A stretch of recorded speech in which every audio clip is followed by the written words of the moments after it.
السلام علیکم دوستو، آج کی کہانی کا نام ہے ناانصافی۔ ایک وسیع اور عریض جنگل میں جہاں جانور اپنے معاملات طے کرنے کے لیے ایک عظیم باؤب کے درخت کے نیچے جمع ہوتے تھے، وہاں ایک بوڑھا الو رہتا تھا۔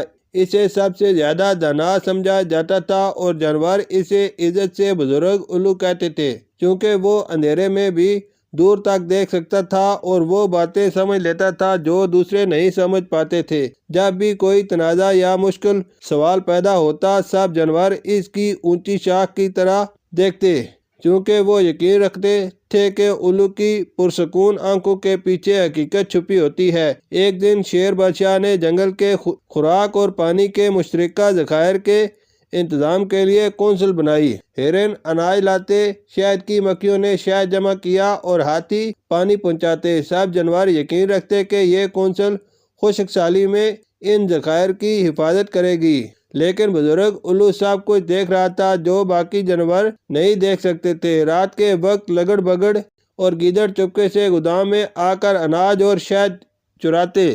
کبھی وہ دروازہ کھلے چھوڑ دیتے تاکہ چوہوں پر الزام لگ سکے۔ الو نے سب دیکھا، وہ جانتا تھا کہ اگر یہ سلسلہ جاری رہا تو گودام خالی ہو جائے گا اور بہت سے جانور مصیبت میں پھنس جائیں گے۔ ایک شام کچھوا آہستہ آہستہ آیا اور پوچھا، بزرگ الو، گودام کے ساتھ کچھ غلط ہو رہا ہے، کیا آپ جانتے ہیں کیا ہو رہا ہے؟ الو نے اپنی شاخ پر پہلو بدلا اور بولا، میں سب دیکھتا ہوں، مگر ہر بات بول دینا دانشمندی نہیں ہے۔ کچھوا بولا، خاموشی جنگل کو نہیں بچا سکے گی۔ الو خاموش رہا۔ حقیقت یہ تھی کہ لگڑ بگڑا اور گیدڑ شیر بادشاہ کے قریب تھے اور بادشاہ کی تعریفیں کر کے الو کو اپنا مشیر بنانا چاہتے تھے۔ الو کو ڈر تھا کہ اگر اس نے سچ بتایا تو وہ اپنی عزت کھو دے گا، لہذا وہ خاموش رہا۔ ہفتے گزرتے گئے، خشک سالی آ گئی اور گودام تقریباً خالی ہو گیا۔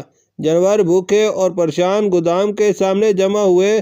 ہر طرف فریاد اور الزام تراشی شروع ہو گئی۔ لگڑ بگڑ نے چوہوں پر الزام لگایا اور گیدڑ نے لاپرواہ پہرے داروں کو قصوروار ٹھہرایا۔ الو خاموشی سے دیکھتا رہا، مگر بندر نے ایک رات اس کے درخت پر جا کر کہا، تم نے سب کچھ دیکھا تھا نا؟ الو نے کوئی جواب نہیں دیا۔ بندر نیچے اتر کے سب کو بتایا، جو دانا سچ چھپاتا ہے وہ چور سے بہتر نہیں ہوتا۔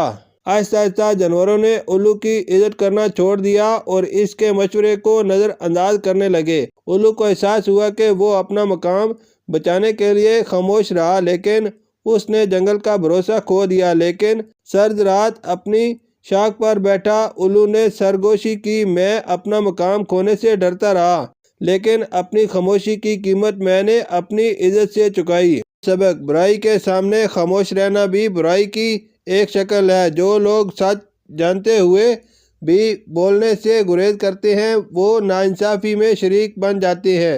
ایک رہنما جو سچ چھپا کر اپنی جگہ بچاتا ہے، وقتی طور پر اقتدار میں رہ سکتا ہے، لیکن اعتماد کھو دیتا ہے جو اس کے اختیار کو اصل معنی دیتا ہے۔ شکریہ۔